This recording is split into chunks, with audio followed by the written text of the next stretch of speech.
사도 신경으로 신앙 고백 드림으로 새벽 예배 시작합니다. 전능하사 천지를 만드신 하나님 아버지를 내가 믿사오며 그 외아들 우리 주 예수 그리스도를 믿사오니 이는 성령으로 잉태하사 동정녀 마리아에게 나시고 본디오 빌라도에게 고난을 받으사 십자가에 못 박혀 죽으시고 장사한 지 사흘 만에 죽은 자 가운데서 다시 살아나시며 하늘에 오르사 전능하신 하나님 우편에 앉아 계시다가 저리로서 산자와 죽은 자를 심판하러 오시리라. 성령을 믿사오며 거룩한 공회와 성도가 서로 교통하는 것과 죄를 사하여 주시는 것과 몸이 다시 사는 것과 영원히 사는 것을 믿사옵나이다. 아멘. 이 아침에 우리에게 주시는 하나님의 말씀은 스가랴 6장 1절에서 15절 말씀까지입니다.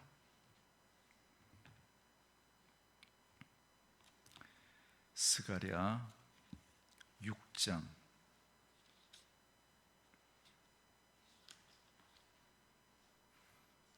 1절에서 15절 말씀까지. 말씀 찾으셨으면 한 목소리로 같이 읽습니다. 내가 또 눈을 들어 본즉 내 병거가 두 산 사이에서 나오는데 그 산은 구리산이더라. 첫째 병거는 붉은 말들이, 둘째 병거는 검은 말들이, 셋째 병거는 흰 말들이, 넷째 병거는 어룽지고 건장한 말들이 메었는지라. 내가 내게 말하는 천사에게 물어 이르되 내 주여 이것들이 무엇이니까 하니 천사가 대답하여 이르되 이는 하늘의 내 바람인데 온 세상에 주 앞에 서 있다가 나가는 것이라 하더라. 검은 말은 북쪽 땅으로 나가고 흰 말은 그 뒤를 따르고 어룽진 말은 남쪽 땅으로 나가고 건장한 말은 나가서 땅에 두루 다니고자 하니 그가 이르되 너희는 여기서 나가서 땅에 두루 다니라 하매 곧 땅에 두루 다니더라. 그가 내게 외쳐 말하여 이르되 북쪽으로 나간 자들이 북쪽에서 내 영을 쉬게 하였느니라 하더라. 여호와의 말씀이 내게 임하여 이르시되 사로잡힌 자 가운데 바벨론에서부터 돌아온 헬데와 도비아와 여다야가 스바냐의 아들 요시야의 집에 들어갔나니 너는 이날에 그 집에 들어가서 그들에게서 받되 은과 금을 받아 면류관을 만들어 요사닥의 아들 대제사장 요수아의 머리에 씌우고 말하여 이르기를 만군의 여호와께서 이같이 말씀하시되 보라 싹이라 이름하는 사람이 자기 곳에서 돋아나서 여호와의 전을 건축하리라. 그가 여호와의 전을 건축하고 영광도 얻고 그 자리에 앉아서 다스릴 것이요 또 제사장이 자기 자리에 있으리니 이 둘 사이에 평화의 의논이 있으리라 하셨다 하고 그 면류관은 헬렘과 도비아와 여다야와 스바냐의 아들 헨을 기념하기 위하여 여호와의 전 안에 두라 하시니라.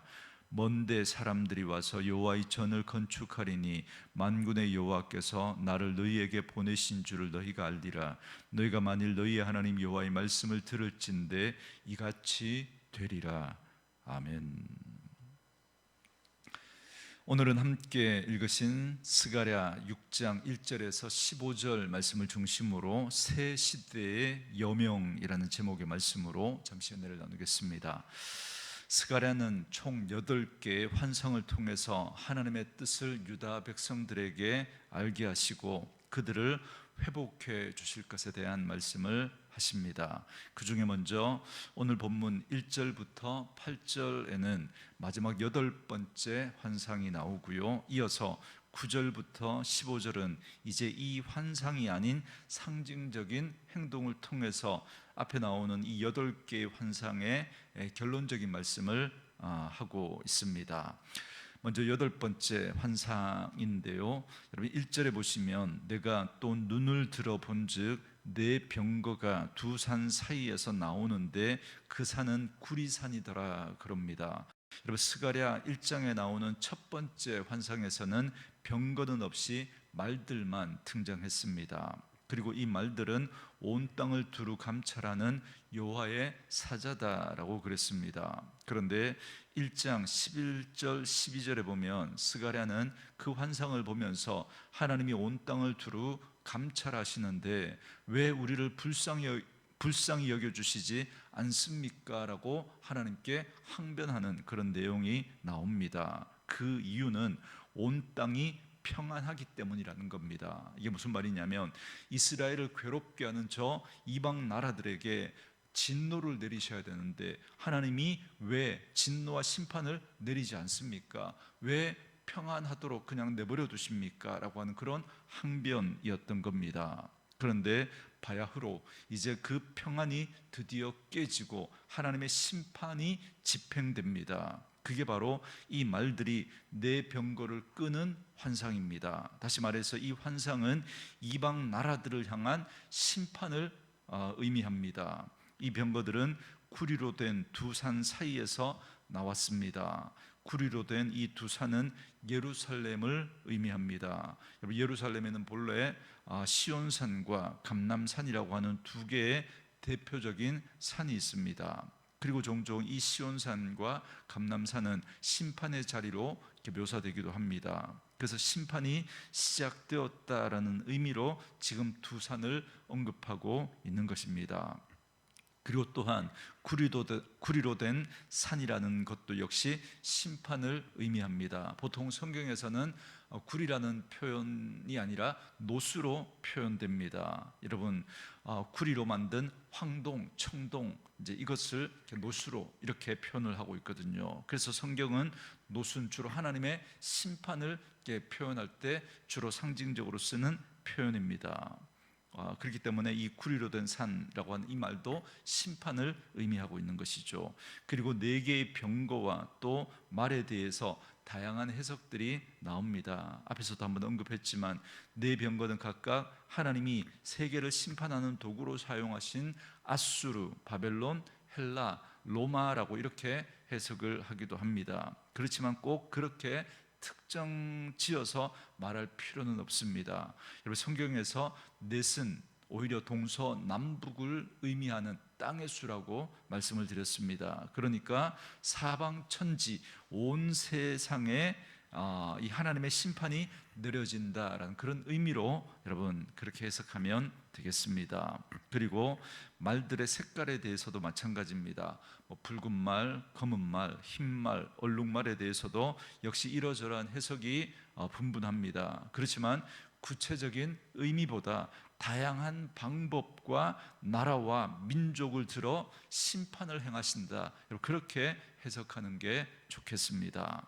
그리고 4절에서 스가랴 선지자가 이 말들의 환상이 무엇이냐고 묻자 천사가 대답합니다. 5절 말씀에 천사가 대답하여 이르되 이는 하늘의 내 바람인데 온 세상에 주 앞에 서 있다가 나가는 것이라 하더라, 이렇게 이야기합니다. 이것은 하늘의 내 바람이다 그럽니다. 그러니까 하나님 앞에 준비하고 있다가 지금 이렇게 심판을 행하면서 나간 겁니다. 그러니까 언제든 출격할 수 있는 그 준비를 하고 있었다는 거죠.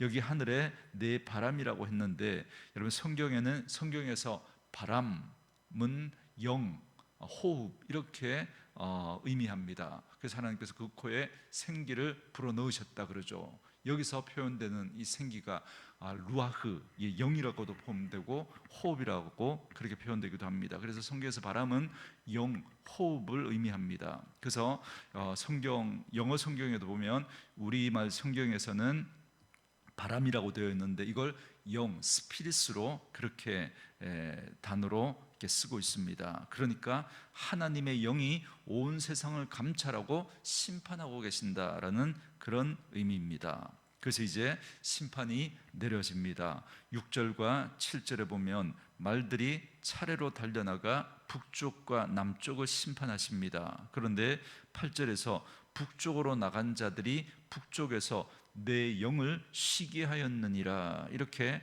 말합니다. 여러분, 이는 심판이 완수되었다라는 말이고 하나님의 뜻이 이루어졌다라는 말입니다. 그리고 여기서 북쪽은 바벨론을 말합니다. 바벨론은 페르시아에 의해서 멸망을 당했습니다. 이 역사적인 사건을 우리가 신앙의 눈으로 보면 하나님이 심판을 행하신 겁니다.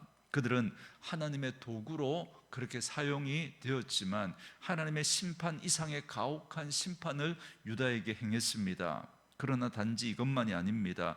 그 사회와 문화 전반에 걸쳐서 타락했기 때문에 하나님께서 그들의 삶이 병들고 부패한 그 바벨론에 대해서 하나님께서 심판하시고 징계하신 겁니다. 정의와 공의를 무너뜨리고 부패하고 타락한 사회는 하나님의 심판의 대상이 됩니다. 그래서 그들의 죄악을 심판하여 하나님의 뜻을 실현한 그 상태를 두고 내 영을 쉬게 하였다, 이렇게 표현한 것입니다. 그리고 이어서 9절부터 15절은 이제 환상이 끝나고 환상이 아닌 상징적인 행동으로 앞에 나왔던 이 8개의 환상에 대한 결론적인 말씀을 하십니다. 먼저 9절과 10절에 보면 뜻밖의 말씀을 하십니다.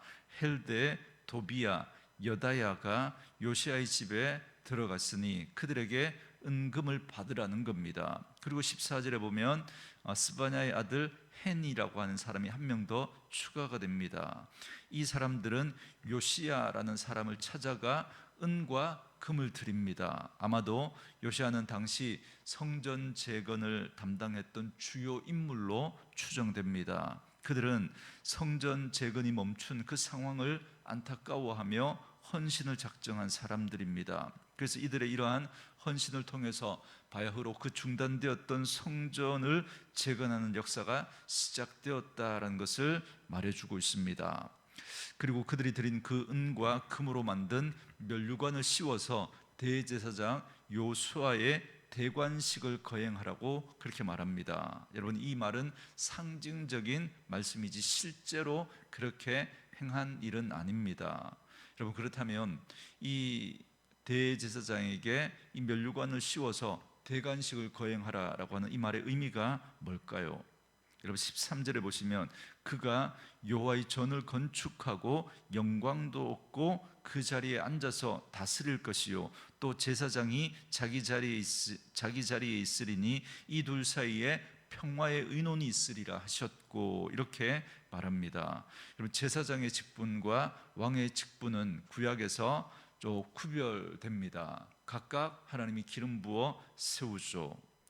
그리고 때로는 이 제사장과 왕 사이에 갈등도 있었습니다. 그런데 제사장인 이 여호수아에게 은금으로 만든 면류관을 씌우고 대관식을 행하라라는 말은 그를 왕으로 세우라는 겁니다. 이는 실제로 왕이 되었다는 말이 아닙니다. 당시 이스라엘은 페르시아의 식민지였고 왕을 세울 수도 있는 입장이 아니었습니다. 그리고 유다의 총독으로는 스룹바벨이 있었습니다. 그러니까 이 예언은 종교 지도자인 요수아와 정치 지도자인 스룹바벨이 한 뜻이 되어 이제 성전 건축을 완수하게 될 것을 말하고 있는 것입니다.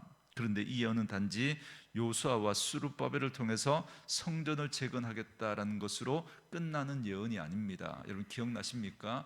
여러분, 스가랴는 묵시라고 말씀드렸죠. 묵시는 렌즈가 2개입니다. 그래서 포커스가 2개인 거죠. 그 당시 이루어질 일에 대한 그 이야기. 그래서 바벨론 포로에서 돌아왔던 이스라엘 백성들이 성전을 재건하게 될 것에 대한 그 예언의 말씀이기도 하면서 동시에 이 마지막 때에 예수 그리스도를 통해서 되어질 그 일들을 또 예언해 주고 있는 말씀입니다. 그렇기 때문에 이 예언은 대제사장이자 왕이신 메시아 예수님이 이 땅에 오셔서 그 예언이 성취될 것을 보여주고 있는 겁니다. 그리고 더 재밌는 건 여러분, 여호수아라고 하는 이 이름이요, 구약에서 이렇게 여호수아라고 표현되었지만 이게 신약에서의 이름이 예수입니다. 그러니까 요수아와 예수는 같은 이름인 거죠. 요수아는 바로 이렇게 직접적으로 예수님을 상징합니다. 그래서 이렇게 말씀했습니다. 12절에 말하여 이르기를 만군의 여호와께서 이같이 말씀하시되 보라, 싹이라 이름하는 사람이 자기 곳에서 돋아나서 여호와의 전을 건축하리라 그럽니다. 여러분, 싹이라고 하는 이 이름의 사람이 하나님의 전을 건축한다 이렇게 말하죠. 여러분, 이사야 11장 1절 말씀 기억나십니까? 이새의 가지에서 한 싹이 나게 될 것이라고. 여러분, 이게 메시아를 예언하는 말씀 아닙니까? 그렇기 때문에 그렇게 메시아가 와서 성전을 건축할 것이다 라고 말씀하고 있는 겁니다. 이처럼 예수님이 오신 것은 이미 예수님이 오시기 500년 전에 스가랴를 통해서 말씀하셨고요, 그리고 600년 전에는 이사야를 통해서 말씀하셨고, 그리고 그 전에도 이미 말씀하셨죠. 이미 2000년 전 아브라함을 통해서 말씀하셨고, 그리고 거슬러 올라가면 아담에까지 거슬러 올라가서, 여러분 거기 원시 복음이라고 나오지 않습니까? 그리고 태초에 이미 하나님은 그 계획을 다 가지고 계셨던 거죠. 이렇게 예수님이 오셔서 왕으로서, 제사장으로서 성전을 지으시고 다스리실 것이다 라고 말씀하고 있습니다. 그래서 그분은 건물로서의 성전이 아니라, 지금 당시 그 바벨론에서 돌아왔던 그 이스라엘 백성들은 수룹바벨 성전이라고 하는 무너졌던 성전을 다시 재건하는 그 말씀을 이제 이야기하고 있지만, 그러나 장차 예수님이 이 땅의 왕으로서, 제사장으로서 오셔서 성전을 지으시고 다스릴 것을 말씀합니다. 그런데 예수님은 건물로서의 성전이 아니라 친히 자신이 성전이 되셨고, 그리고 교회라고 하는 성전의 머리가 되셨고, 우리는 그의 몸이 되게 하셨습니다. 또한 우리 각 사람에게 성령을 보내주셔서 이제 우리 안에 성령, 하나님이 계시기 때문에 이제 우리 한 사람 한 사람이 하나님이 거하시는 성전이 되게 하셨습니다. 건물로서의 성전은 무너졌지만 보이지 않는 손으로 짓지 않은 영원한 성전을 세우시고 영원한 나라를 다스리고 계신다라는 걸, 다스리실 것이다 라고 하시는 걸 오늘 이 예언을 통해서 우리에게 보여주신 것이죠. 이 상징적인 행동을 통해서 우리에게 말씀해 주고 있는 것입니다. 그래서 오늘 본문의 마지막 15절에 보시면, 먼데 사람들이 와서 여호와의 전을 건축하리니 만군의 여호와께서 나를 너희에게 보내신 줄을 너희가 알리라. 너희가 만일 너희 하나님 여호와의 말씀을 들을진대 이같이 되리라 그럽니다. 이 말씀은 당시 바벨론에 돌아온 사람들이 성전을 짓게 될 것이다 라는 의미도 되겠지만, 그죠, 바벨론에서 멀리, 그죠, 포로 생활하던 그들이 돌아와서 성전을 짓게 될 것이다 라는 의미도 되지만, 궁극적인 의미는 예수 그리스도를 통해서 모든 이방이 다 주님 앞에 돌아와서 함께 주의 몸된 성전이 될 것을 의미하는 그런 말씀입니다. 그래서 오늘 본문의 이 스가랴 예언은 예수님을 통해서 그대로 성취되었습니다. 그러므로 우리는 이 하나님이 이루어 놓으신 이 구원의 역사에 참여하게 되었다. 우리가 그래서 지금 하나님의 몸된 교회를 이렇게 우리가 예수 그리스도로 말미암아 그렇게 세우게 된 겁니다. 이제 본문에 나오는 이 헬데, 도비야, 여다야, 요시아와 같이 더욱 주님의 몸된 교회와 하나님 나라를 위해서 헌신하는 그런 저와 여러분 되어줄 수 있기를 원합니다. 여러분의 개인적인 생각이 있고 여러분 나름대로 개인적인 그런 입장들이 있겠지만, 무엇보다 하나님의 몸된 교회를 귀하게 여기고 하나님의 몸된 교회를 세워가는 일에 헌신하는 그런 저와 여러분 되어줄 수 있기를 주님의 이름으로 축원합니다. 우리 주신 말씀 묵상하시면서 이 찬양 함께 들으시며 기도하는 시간 갖겠습니다.